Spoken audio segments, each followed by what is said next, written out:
I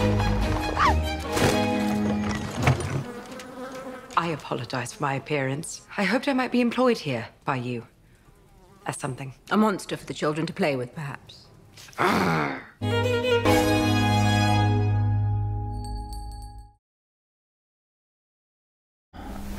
Hey, за юу яцгаан Rusty Talks кино руу энэ удаагийн дугаараар The Favorite киноны талаар ярилцахаар бэлдсэн байна. Тэгээд The Favorite кино сая болоод өнгөрсөн 91 дахь удаагийн Оскарын шагналаад болох ёслолд нийт 10 төрөл ном нэр дэвшээд ганцханд нь одоо ялсан байгаа. Гол дүрийн эмэгтэй жүжигчнэр Olivia Colman Оскарын шагнал гардсан байгаа. Тэгээд Olivia Colman юу болвол яг Оскарын acceptance speech буюу одоо шагналаа гардаад тайзан дээрс яриа бол баг энэ жилийн Оскарын хамгийн entertaining хамгийн гоё сэтгэл хөдлөсөн гоё юмнууд нэг бол байсан. Тэгээд мэдээж The Favorite кино маань бол Yorgos Lanthimos гэдэг грек уран бүтээлчийн кино байгаа. Өмнө нь бол The Killing of Sacred Deer тэгээд The Lobster гэдэг кинонуудаар нь Dogtooth гэх бас кино байгаа. Ийм кинонуудаар нь манай үзэгчд бол сайн мэдэх байхаа гэж бодож байна. Тэгээд энэ кино маань бол Ан Их Британь, юуны Шотландын одоо хатан хаан, Их Британь, Ирландын хатан хаан Ан гэж одоо хатан хаан байсан. Тэгээд тэрний ерөнхийдөө талаар байсан тийм одоо шуум гэх юм одоо тиймэрхүү юм бол яригддаг байсан юм байлээ. Sarah Marlborough гэж одоо ледитэй бас тодорхой хэмжээгээр ойрхон одоо дотны харилцаатай байсан гэдэг яриа бол өрнөдөг байд юм байлээ. Тэгээд тэрэн дээрээс ерөнхийдөө сэтвэлсэн ийм зохиолтой кино байгаа. Тэгээ киноны үндсэн одоо 3 жүжигчин болвол хин Emma Stone, Rachel Weisz тэгээд Olivia Colman 3 болвол энэ 3 дүрийг бүтээсэн. Дээрээс нь туслах төр Nicholas Hoult гэж гоё жүжигчин байдаг. Тэгээ Nicholas Hoult бол бас тоглосон байгаад манай сайн мэдж байгаа бах.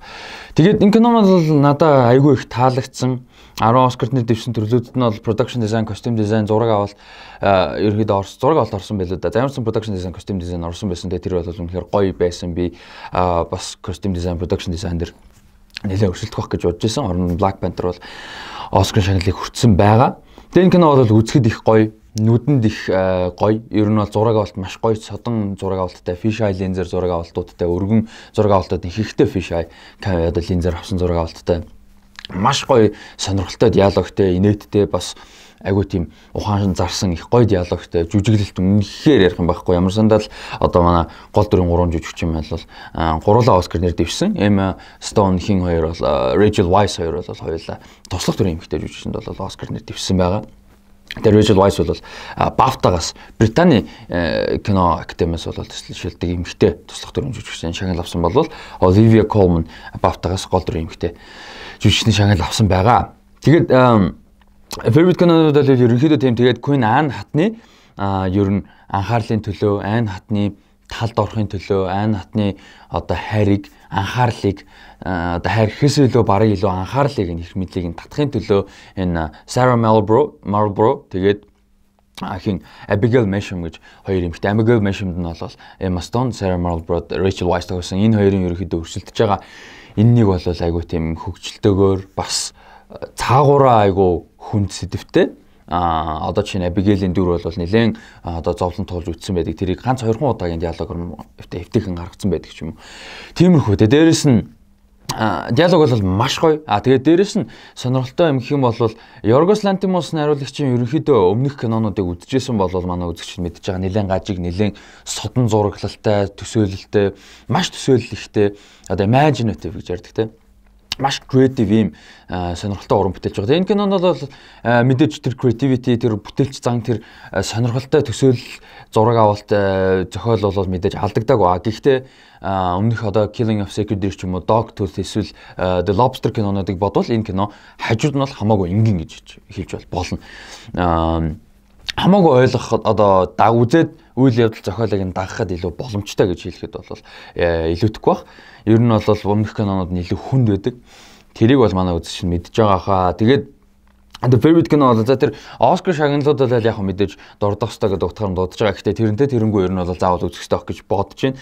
Үнэхээр үзэхэд гоё кино, entertaining дээрээс нь юм бодуулахаар тодорхой хэмжээний юм бодуулахаар entertaining үзэхэд гоё, гайхамшигтай 3 жүжигч үнэхээр гайхалтай перформанс гаргаж байгааг үзэхэд бол үнэхээр гайхалтай. Тэр бол дангаараа ерөөсөө одоо үзэх хугацааг бол worth it те өвөн зэнтэй болгож байгаа гэж бодож байна. Тэгээд ерөнхийдөө энэс өөр бол нэг амар яриад ахаар деталь бол алга би зохиол үйл явдлаас нь бол нэг ярихыг бол хөсөхгүй байна. Ер нь өөртөө манай үзэгчд маань үзээд өөртөө дүгнэлтээ гаргаарай гэж зөвлөмөр байна. Би болохоор юу гэж хэлэхвэ гэхээр эцэст нь заавал үзээрэй гэж зөвлөмөр байна. Ярих юм маш ихтэй кино гэхдээ ярихаар бас ингээд деталь ярих болчиход байдаг. Үнэхээр гайхамшигтай жүжиглэлтэй. Ерөнхийдөө л 10 Оскар нэр дэвшсэн гэдэг маань бол өөрөө хангалттай бас юу болчихж байгаа болоо гэж бодож байна л да. Баталгаа болчихж байгаа болоо үзэх шалтгаан хангалттай болчихж байгаа болоо гэж бодож байна. Тэгээд Best Picture-д бол би бас тодорхой хэмжээнд өрсөлдөх магадлалтай гэж бас бодож исэн. Гэхдээ арай одоо барсангүй тэгээд Green Book ямар ч байсан авсан байгаа. Тэгээд The Favorite кино бол хизээж үзэхэд хоцрогдохгүй бах timeless одоо кино гэж бас байдаг. Хичнээн сайн кино байсан ч гэсэн зарим нэг кинонууд бол зөвхөн тухайн цаг үедээ л одоо нийцсэн байдаг. Тэгээд эргүүлээд хэдэн жилийн дараа үзэхэд бол бас жоохон хоцрогддог тийм тал байдаг. Гэхдээ юуг бол би тэгж бодохгүй. The Favorite-ийг бол хизээж хоцрогдохгүй гэж бодож байна. Энэ жил бол одоо чинь Green Book-ийг бол дахиад үзэхэд бол сонирхол болоод жишээ нь их байхгүй бах жишээ нь ч юм уу. Рома бол үе үеийг дахиж үзэхэд үнэхээр гоё явах. Тэрнтэй адилхан The Favorite кино бол хизээж дахиж үзсэн үнэхээр удахгүй, хизээж хоцрогдохгүй. Тэр зураг авалт, тэр интерьер дизайнууд, production design, костюмууд нь, мейкап нь, жүжиглэлт, диалогууд нь, тэгээд зохиол нь үнэхээр тасархаа тэгээд хизээж удахгүй бах гэж бодож байна.